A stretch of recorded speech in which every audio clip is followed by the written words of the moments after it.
Hello, welcome to the latest edition of News Trash here on the Geek Show, a weekly episode of content in which myself and Rob take events of the past 7 days, cast a cheeky eye over them, and then make a comment about them from the world of video games. I try to make that fresh every week. It's harder than you'd think. Anyway, I'm Rob, that's other Rob. Hello there. Hello.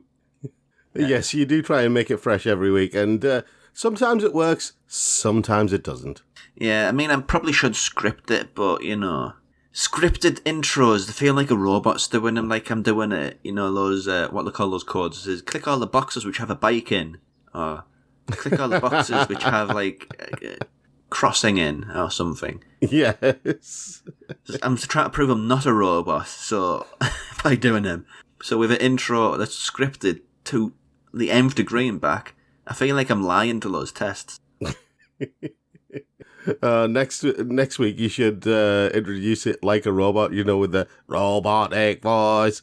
Well, on the Horror Channel, just finished, about half an hour before recording this, was Battlestar Galactica, the original run. Oh God, yes. With the Cylons. With the glam rock sirens. Cylons, not sirens. Whatever I said. And Dick Van Dyke's kid. Oh, Barry Van Dyke. Yeah. It's the best name. I love his name so much. The fact that his surname's Van Dyke, but his first name is Barry. Yeah, it's... I think I've tickled your funny bone there. Maybe.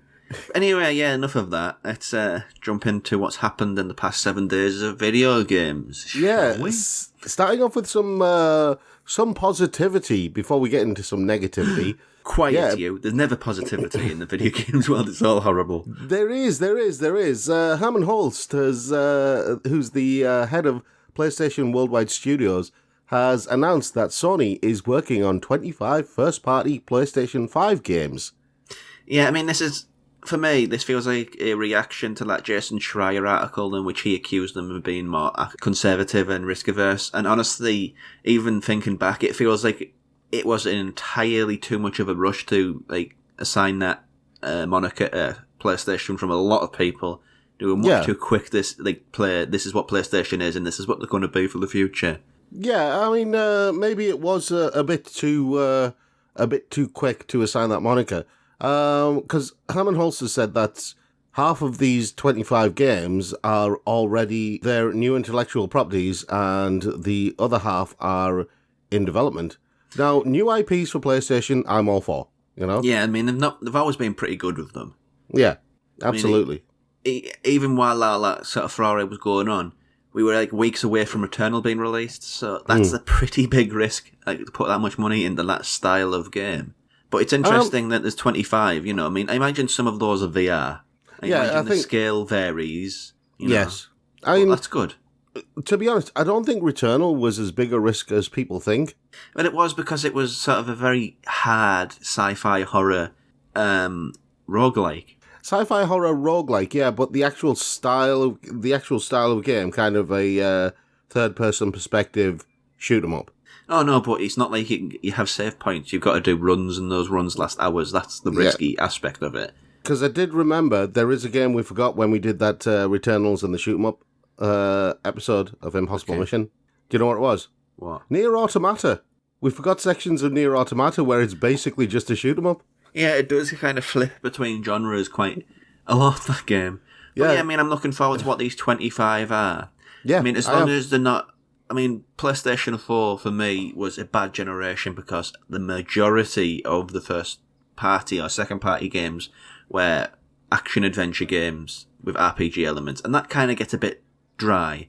But it feels like there's... I think it was Firewalk, the company, they're doing a second party, multiplayer game for Sony, so it seems like a lesson has been learned. So hopefully some of these 25 games span the genres a little bit. And even before that, there's Destruction All-Stars, so there is signs that PlayStation have learned from last gen.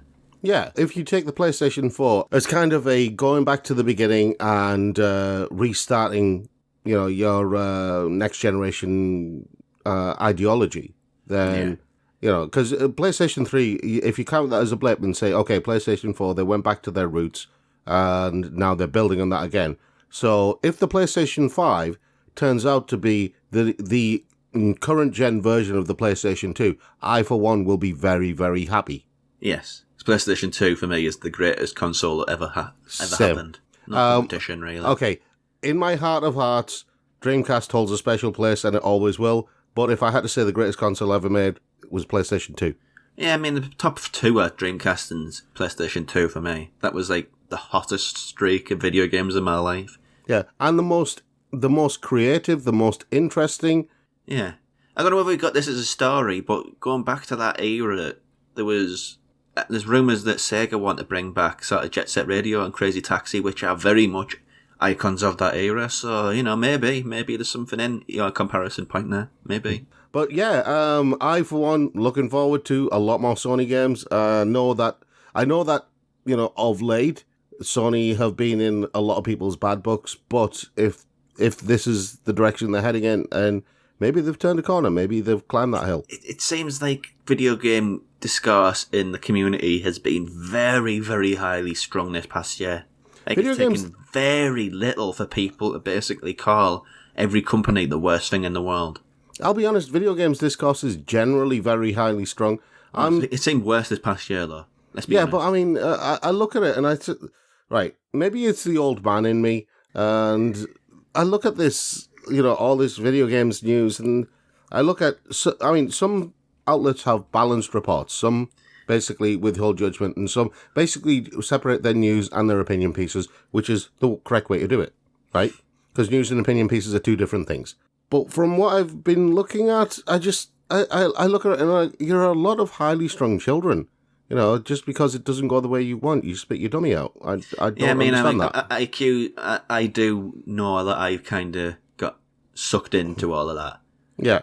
But not as bad as some people have. Yes, exactly. I know that some stories are very polarizing, and rightly so. Some things that have happened in the video games industry, are just plain wrong. But just to get back to the core story, this shows that Sony haven't really changed. It's just the community has, and the way it looks at things has. Yeah. So that's kind of reassuring. I mean, the one thing that I would want Sony to do is basically look at the content they're creating as a first-party developer, and maybe not try to justify a £60, £70 price tag for games by filling it with all sorts of nonsense content. Yeah, I feel like he's sort of pitching for an impossible mission there, so I'm just going to cut him off and say, move to the next story. I'm not biting. So anyway, moving on to the next story, and this does involve Sony, but it also involves several other companies. Sony, Nintendo, Roblox, Spotify, and several other companies they've requested the judge in the Apple versus Epic court case to seal sensitive documents. Yeah. I mean, there's two ways to read that. Yeah. I mean, there's one way you could think that these companies don't want to be dragged into a squabble between two companies, and they want to keep it between Apple and Epic. Their business is their business. It's got nothing to do with this court case. That's the one way to look at it. Yeah. The other way to look at it is those companies have got some really nasty stuff that they don't want being made public. Yeah. I think there's a little bit of both in that. Yeah, just to break it down a little bit, Lauren Hinton is an economist Apple has called as a witness. And both Sony and Roblox have asked for certain figures from the written testimony of Lauren Hitt to be sealed, right? And the judge has granted Roblox's request, and partially granted Sony's. Sony may refile a renewed request, we don't know yet. Nintendo was granted its request to seal several documents, but the court deferred on whether or not it will seal the file that lays out an agreement between Epic Games and the platform holder, which suggests whatever it suggests. I'm not reading anything into this, but an agreement between Nintendo and Epic. Yeah, I mean, there was that little bit that came out about the likelihood of working with each company. I mean, they put a $200 million table bid, Epic, to have 4 to 6 PlayStation exclusives on the Epic Store, which is a very low bid, and they were waiting for a response. They were setting to mention that Microsoft was working with Valve. Phil Spencer had meetings with Gabe Newell. Yeah. And that's, I think the phrasing was Nintendo is a moonshot. Yeah. There's no chance of it ever happening. But obviously, if there's, from the way this article is referring to it, something was agreed. Yeah. What that something is, I don't know. I think it's the very definition of a closed shop, Nintendo. Yeah. Anyway, to list the rest of the companies that are basically wanting information sealed. Sony, Nintendo, Roblox, we've already mentioned. Spotify, we've mentioned. PayPal, Samsung, PayPal, of all of them. And I can understand on PayPal, in terms of PayPal. That's kind of as secondary a thing as humanly possible. How do people pay for it? With PayPal. Okay, let's get them involved. Yeah, that's nothing to do with it at all. That's exactly the what I was about to say. PayPal, okay, yeah, lots of confidential information. PayPal is a payment service. We know that. But what the hell are they doing in the middle of this court case? Yeah, this is just really, really ugly between Apple and Epic. And yeah. There is an argument to be made that they don't want some things that people might look at as insidious business practices from all of these involved parties. That is one line. But at the same time, it's got nothing to do with Apple versus Epic, a lot of this stuff. Well, I mean, Samsung as well. I don't understand why Samsung are involved. Nothing to do with Apple versus Epic? Nothing? No. I mean, Samsung, yes, they have their own kind of app store that they have, but they don't prevent you putting the Play Store on a Samsung phone. No, they don't. So I don't understand where the correlation is between what happens in Apple versus Epic. Honestly, I hope the real consumer-level byproduct of this is that people realise how ugly Apple and Epic are, and it hurts their bottom dollar. That's what I hope is the end product of this, end of the day. Well, I'm gonna pause you right there. I'm gonna press the pause button on what you said right there. Okay. Because have I given you a great segue? Oh no, you've basically you've all but told the next story. Oh, my bad. I'm sorry.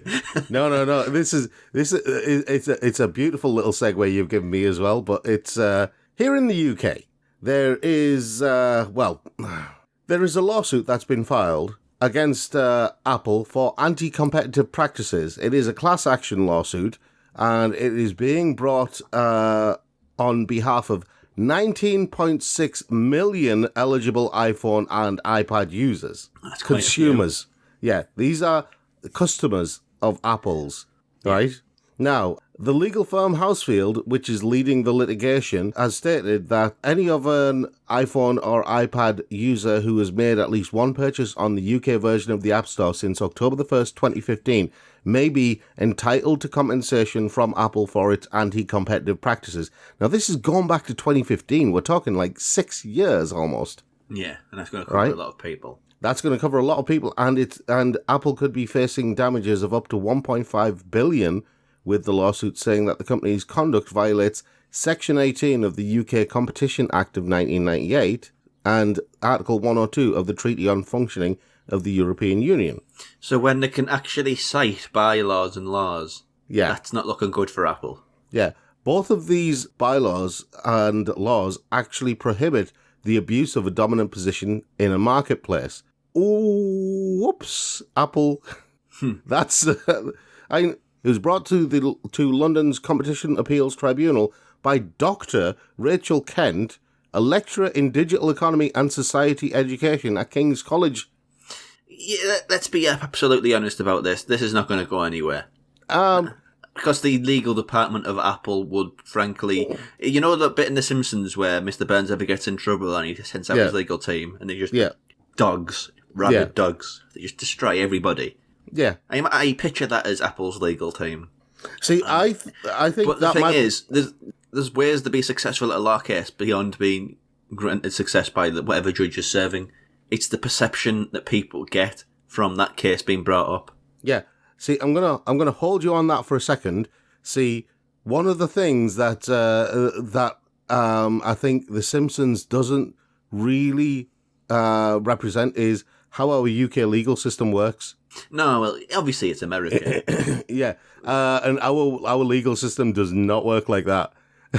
No, it's much more historic and placid than. It's also one of the reasons why I know you. The automatic reaction is Apple's going to send out its legal dogs, and this is not going to go anywhere. But from the flip side, I actually think it will go somewhere. Because if it was in America, I think I'd probably have a more legit claim to say what I did. But the UK is very, very different. Yeah, but the thing the justice, not to make this a political podcast, that episode, but our justice system is knackered in different ways, just not that way. Yeah, and also this isn't going to court; it's going to tribunal instead. Which is very different. Yeah, this is the thing that you get in sort of ex-prime ministers. Yeah, as part of right now. Yeah, this is this is like basically, would the American equivalent be High Court? No, I think the American equivalent would be like a Senate hearing or something like that. Oh yeah, that is pretty big then, isn't it? Yeah, Apple may be in trouble. So yeah, well, maybe not a Senate hearing, but kind of a lower level than a Senate hearing, but still a hearing where a bunch of people. Yeah, I mean there was questions. A thing a few years ago where what's he called? The leader, the owner of Facebook, he was in one of these, mate. Mark Zuckerberg. Yeah. You were going to say Jesse Eisenberg, weren't you? Yeah, I was, because I remember him more from the social network than I do from him as a human person. That's because he doesn't look like a human. Nah. He looks like that friend that everybody had on MySpace, I think. I can't remember what it was called. That one. Oh, you mean Tom? Yeah, he is Tom. Do you know what he looks like to me? Mark Zuckerberg. And, Mark, if you ever listen to this, I respect you in certain ways, but with the best will in the world. That robot from iRobot, the one that Will Smith has to make friends with. Yeah. Mark Zuckerberg looks like the human version of that. Okay. I'll put a little comparison here, so call you by your words. Well, okay. So anyway, yeah, that is that. So yeah, Apple are facing lots of different court cases, and as you said, this might be this might actually be the first consumer law case that Apple faces of quite a few consumer law cases. Yeah.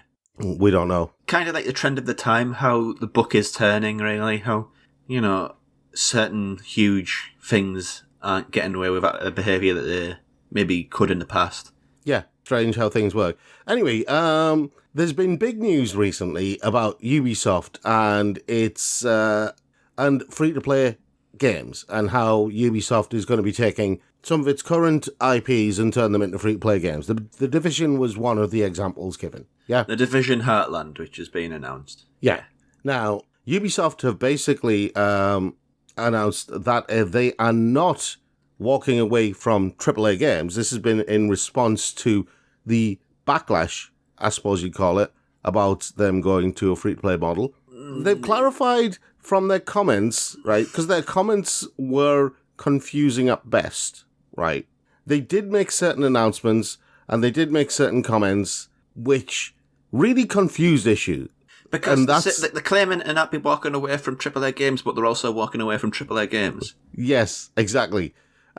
Which I don't think they understand how, logic works at Ubisoft. Yeah. According to Ubisoft CFO Frédéric Duguay, he said that the company was moving away from its previous AAA quota because it is no longer a proper indication of our value creation dynamics, which is basically, businesses for walking away from AAA games. Well, so many AAA games. Value creation dynamics basically mean our profit margin, okay?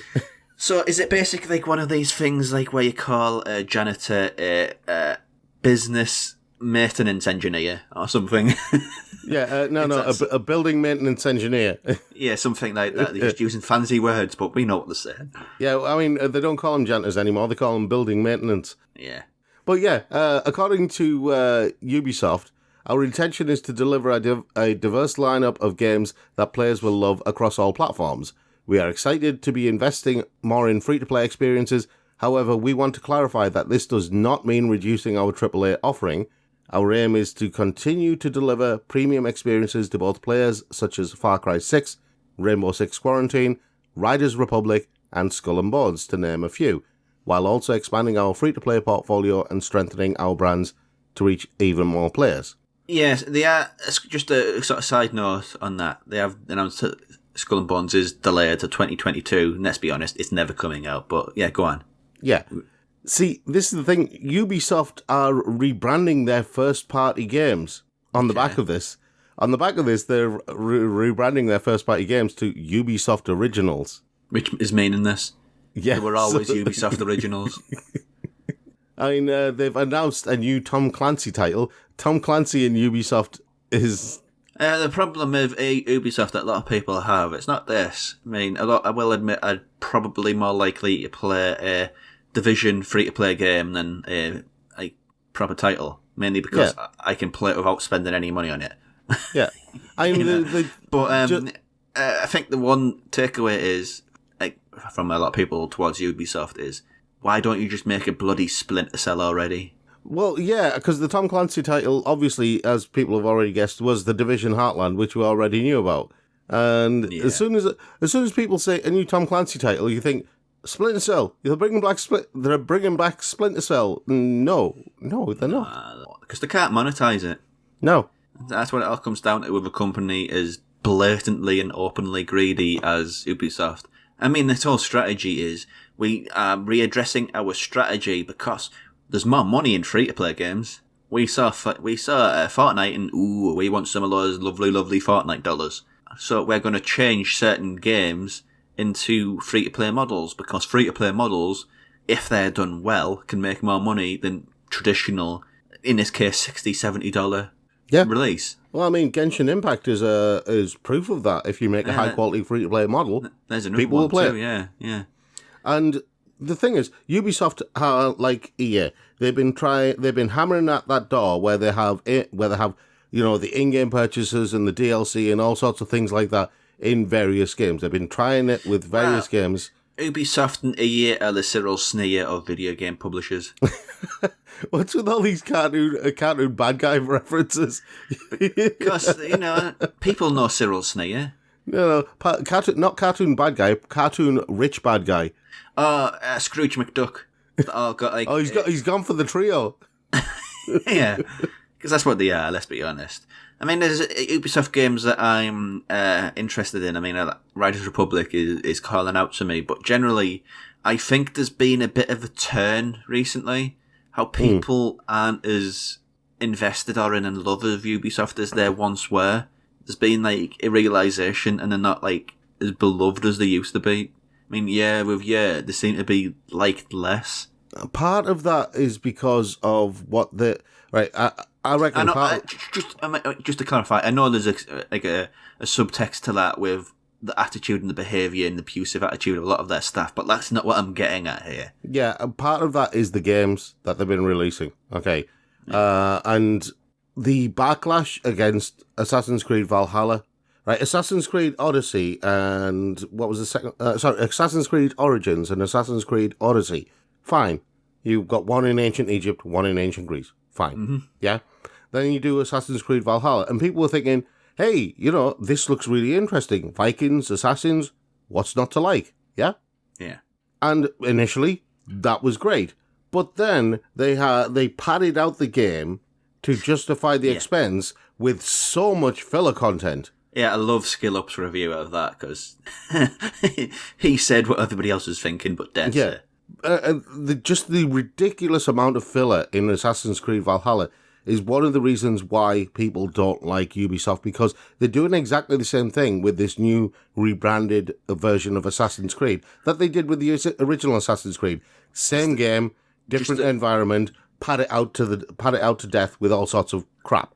Just to conclude on the story, Far Cry is exactly the same. What's the new Far Cry? Oh, it's in a different place. Same game, exactly the same game. It's just in a different location. That's it. Yeah, exactly. And the sad thing is that the way Ubisoft is going about these things could be the new normal for big developers and big publishers. I mean, the one that annoys me is Beyond Good and Evil is one of my top 10s. Yeah. And I was sequel's coming, amazing. But what they're turning it into, I don't care anymore. Yeah. I mean, first question is, where is it? And second question is, don't you dare make it a free-to-play game. It seems like that's what they're doing. Yeah. Live service game, and frankly, I don't care. Yeah, if Beyond Good and Evil 2 is a live service game, there's no way I'm touching it. But that, sadly, seems to be the way. This story does seem to be pointing at that could be what that game is. Yeah. I mean, that could be the way for a lot of the big developers and big publishers in the future. But we can talk more about that on Impossible Mission. Third party. Yeah. Not first party. Third party, there seems to be a direction. First party seems to have a little bit more honesty about it and purity about it. Yeah. I mean, the sad thing is, I don't understand why you would cannibalize your own franchises just to try and make extra money. Watch and listen to more of this on the next upcoming exciting edition of Impossible Mission. There you go. Next story. Before we go into anything. Yeah. Anyway, leaving that to one side. Nintendo are uncertain about their production plans because it looks like they've not gone through, they've burned through, to be fair. They've sold Switches like crazy this past year. Yeah. The literal term selling like hotcakes, that wouldn't, it should be... I think we've got to change that, selling like Nintendos. Selling like Nintendo Switches, not selling like hotcakes. Yeah. Nintendo Wii's as well, So. Actually, no, selling like Switches, let's just call it that, because it does cover the semiconductor crisis as well. Oh, very clever. I'm smart, me. He ruined it. It was meant to be ruined. Essentially, they've burnt through all of the stock of Nintendo's. They've sold so many. I think they're like about 80 million worldwide now. They've just got nothing. There's no reserves left anymore. Yeah, well, they were originally planning to sell another 25.5 million Switches by the end of the current fiscal year, which is the 31st of March 2022. Oh, sorry, they were hoping to.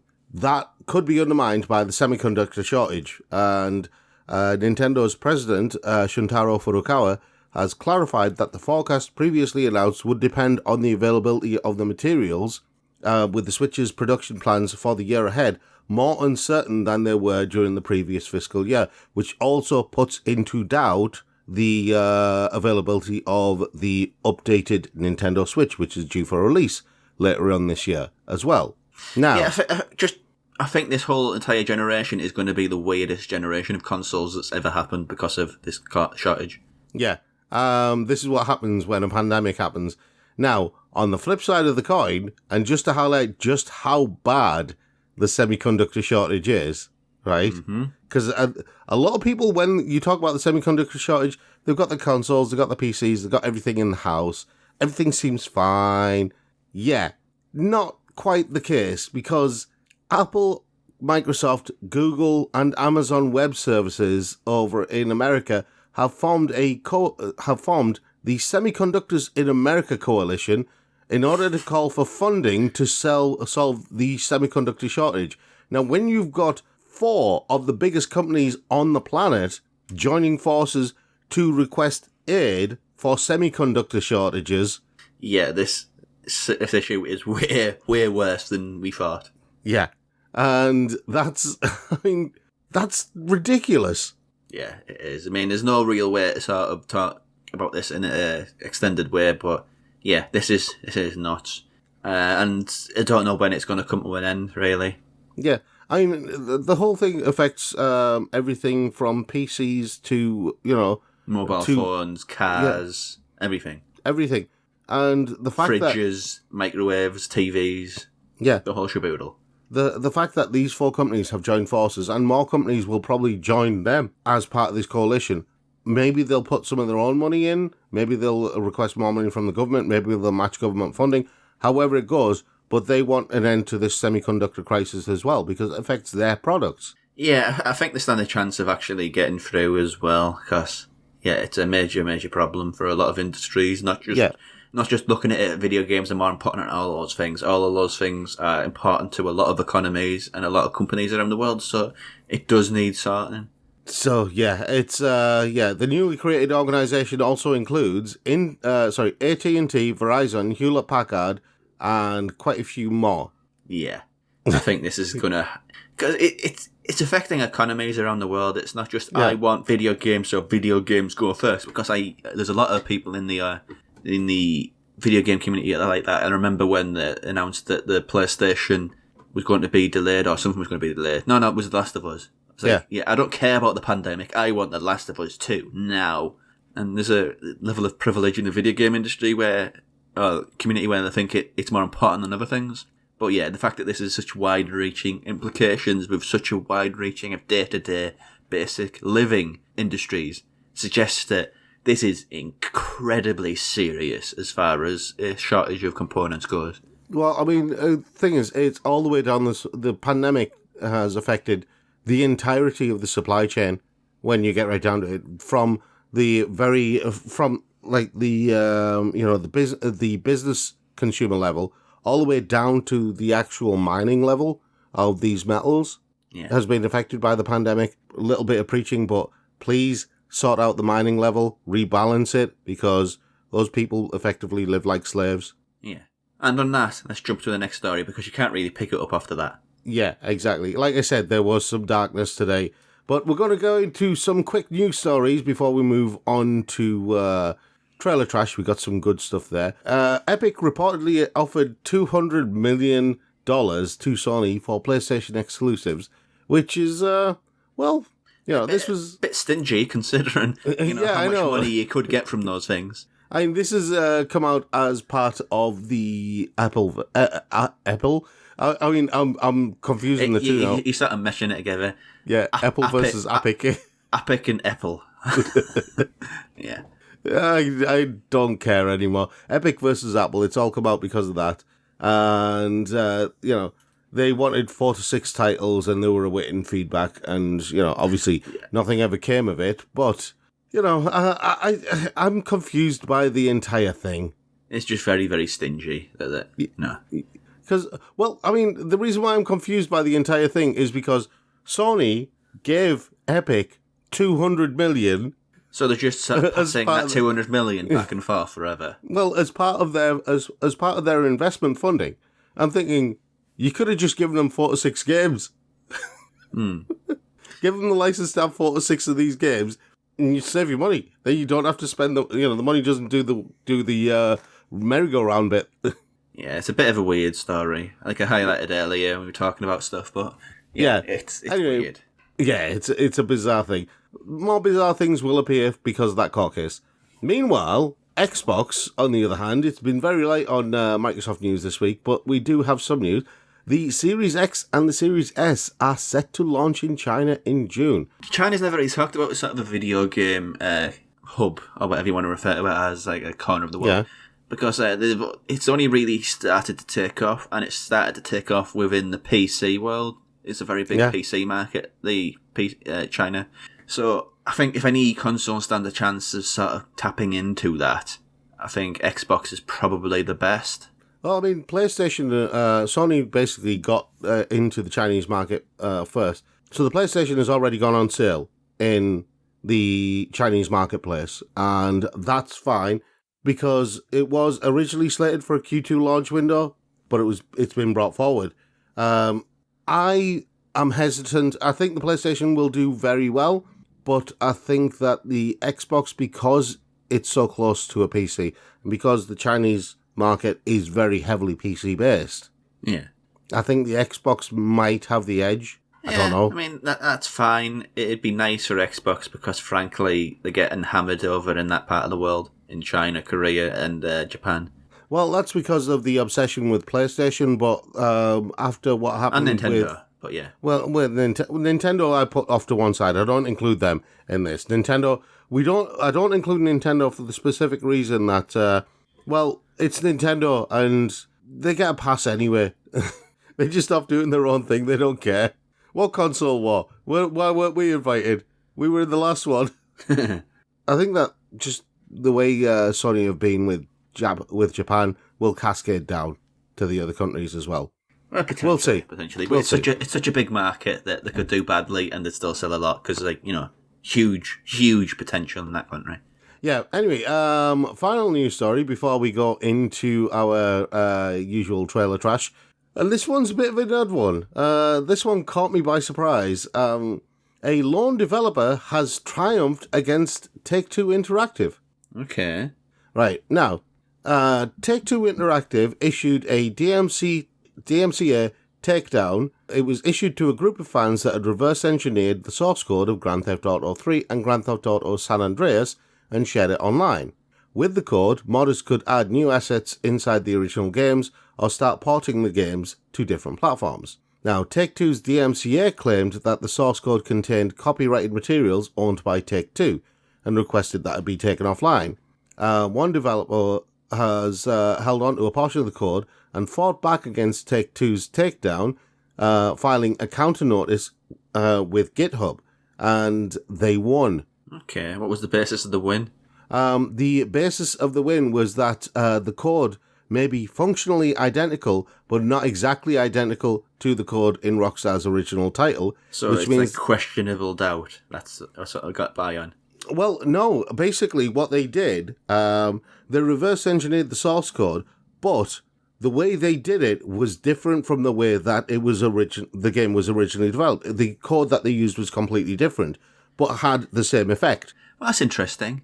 Wonder what comes of this, because, you know, the modern community, just to sort of relate it to another story, the modern community is very, very good because The Witcher 3, PS5 and Xbox Series X edition is going to be using some assets from the modding community. So, you know, it's acknowledging that.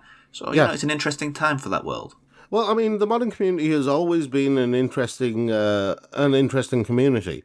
And there are people in the modding community who are by far and away way more talented than a lot of people who work in games development. Yeah, I mean, Bethesda games actually are functional because of them on PC. Exactly. But yes, trailer trash, shall we? Yes, trailer trash. We got 2 bits. First one is kind of quick. Yeah, I mean, basically, it's more of the Resident Evil puppets, and my God, I love this. You want an entire series of this, don't you? Yes, just puppets from Resident Evil doing violence to each other in the most adorable way and then singing a song. It's like, yes, I'm all in. Give me an English dub or subtitles. I don't care. I'm all in. What? Yeah, but even though you couldn't understand what they were saying, you were glued. Yeah, I mean, I'm more interested in this than the game, because honestly, the game is doing things I don't like, but, you know, that's neither here nor there. But this, yes, give me it. Inject it into me. I mean, do you remember Happy Tree Friends when that first appeared? Yeah, but that got a bit too in its own joke. Yeah, but this is like the right way to do Happy Tree Friends. Yes. So that's quick. We'll say that. The second one is basically I'm gonna Fatal Frame's coming back. Wink, wink, wink. Yeah, I mean. There's the sharp left turn in the middle of this trailer, because when you first watch it, it's like, ooh, another Fatal Frame game. Ooh, that looks good. That looks interesting. Yeah, I think I might have to get this. And then all of a sudden, it turns out it's not a Fatal Frame game. They caught you. Machine. It's an advert. Well, they call it patchy slot in Japan. We call it fruit machine. Yeah, that's just kind of. It is Rickrolling, isn't it? I mean, one of the comments on the trailer on YouTube is Rickrolling would have been less cruel. Exactly. You know, it's just opening yourself up and then somebody runs from the opposite end of a football pitch and just whacks you square in the nuts. That's what this is. Hang on, are you saying that we got tangoed? We got tangoed hard, right square in the plums. And this is just cruel. It is. I didn't know Tecmo quit.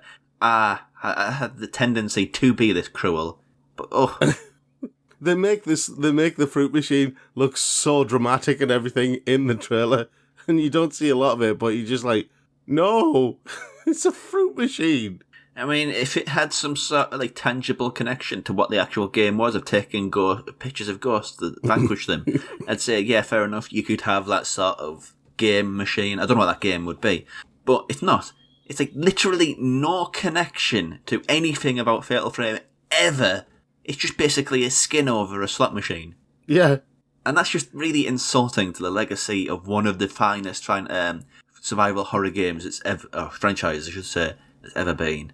Do you know what the funniest thing about this trailer though is? You got the girl walking around this spooky house. Ooh, scary. Dark corridors everywhere. And as she's walking past one corridor, all of a sudden the fruit machine lights up. It's like, ah! And on that, I think I can't really top it. That's the end of the show. thank you for listening to this latest edition of News Trash and sticking with us all the way to the end. If you like us, check out our Patreon, links in below. If you want to listen to this as a podcast, I need to catch up with doing the last few. Links below. Website too. But we will be back with more content. I think there's a Marmalade coming up and the Impossible Mission that we're going to be doing, which Rob was pitching heavy for this week. Yes, I was swinging for the outfield there. Yeah, he was, and we will do that, and that'll be up on the channel in due course. But until whenever that is, tune in next time for more news and more trash. Bye!